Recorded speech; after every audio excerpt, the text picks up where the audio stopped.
Greetings, YouTube. Pope Benedict has released a statement that he approves of the use of condoms amongst gay prostitutes to avoid the spread of AIDS. And in one of the rare instances, I'm actually going to say a positive thing about the Catholic Church, because in this regard, they are correct. The use of condoms amongst gay prostitutes to prevent the spread of AIDS is a positive thing, and I fully endorse it. However, the Church is still not endorsing the use of condoms amongst heterosexuals or straight male prostitutes engaging in sex with females. Just gay prostitutes. I'm assuming that they might also approve of just gay sex in general and the use of condoms, but I'm not sure. Now, this is a kind of a stunning reversal, because just last year, literally, like within the last 12 months, the Catholic Church released a statement that not only do condoms not prevent the spread of AIDS, but that they spread the spread of AIDS in Africa. And this was in an effort to get to convince people in Africa to not use condoms, because the Catholic Church is all about the procreation. You just can't have enough babies as far as the Catholic Church is concerned, which is an ethical and immoral position, in my opinion.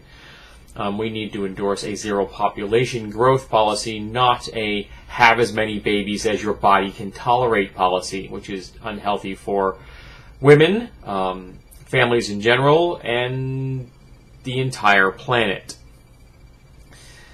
Now, someone in a thread related to this, because people have been talking about this all day, made an interesting comment. He said, or he or she, wondered how many HIV-positive priests there are in the Catholic Church. And that's a very good question. How many priests have been affected by this? Because there are gay priests. There are priests that are consenting adults engaged in gay sex with other consenting adults.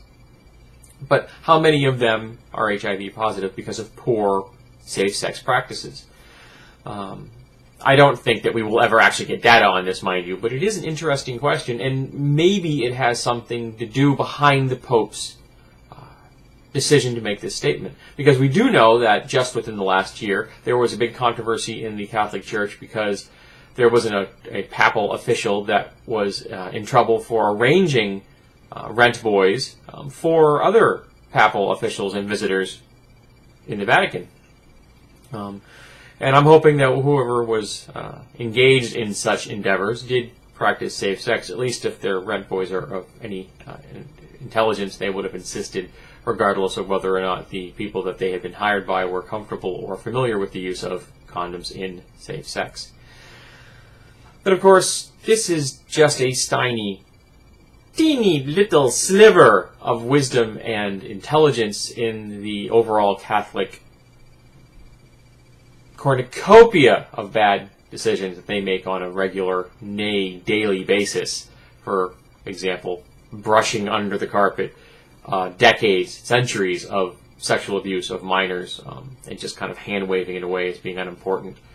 Or even telling the victims themselves, that the survivors, that oh, we forgive you, which they actually did at one point.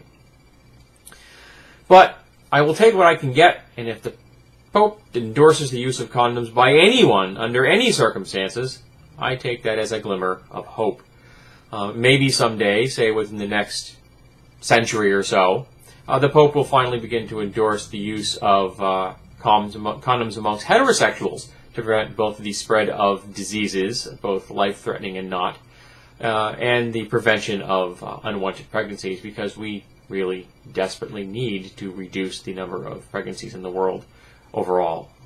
That has helped a lot. It's been reduced a lot in first world nations, but we really need to reduce these in the third world nations most of all. We really desperately need to keep our population numbers down so that we have more resources and we can actually feed and house and educate all the people we already have. We don't need more people when we can't take care of the ones we have. So today, at least today, I can say kudos, Pope Benedict. May you continue on this line of thought. Maybe someday you'll actually step right all the way in to the 21st century.